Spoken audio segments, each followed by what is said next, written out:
Kenneth Lover, kumpirmado na ang laban niya kontra Chinese na si Ayati. May kartadang 12 wins, 5 KOs, may siyam na talo. Kasama ang laban na ito sa December 27 na ipapalabas ng Saikulush Bomu. Kaya abangan din natin ang announcement sa magiging laban ni Cuadro Alas ngayong December 27. Sa ngayon kasi mga boss, hindi pa nilalabas sa kanilang official poster. Sa ngayon may kartada si Lover na 16 wins, 11 KOs, wala pang talo. Sa iba pang balita ay sa Pitbull Cruz, sinabing target kung sino ang mananalo kay Shakur Stevenson versus Teofimo Lopez.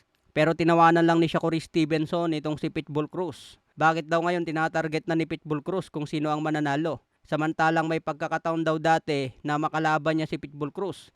Pero umayaw daw ang kampo ni Pitbull kay Shakur Stevenson. Kaya pinagtatawanan na lang ni Stevenson itong si Pitbull Cruz. Dedepensa ni Pitbull sa December 6 ang kanyang WBC interim belt. Maraming eksperto ang nagsasabi na maliit daw ang tsansa ni Pitbull na manalo kontra Lamon Roach Jr.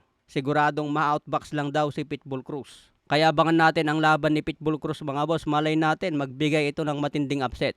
Parehas na kalaban ni Tank Davis si Lamon Roach at si Pitbull Cruz.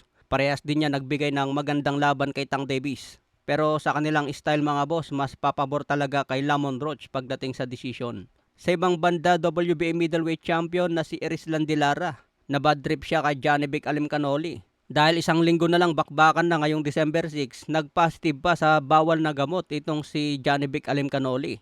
Kaya sobrang bad trip si Erislan De Lara. Nabigyan tuloy si Lara ng ibang kalaban mga boss na hindi niya inaasahan.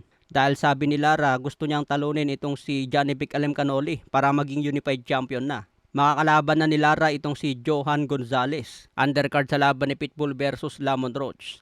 Abangan din natin ang laban ni Stephen Fulton versus Oshiaki Foster.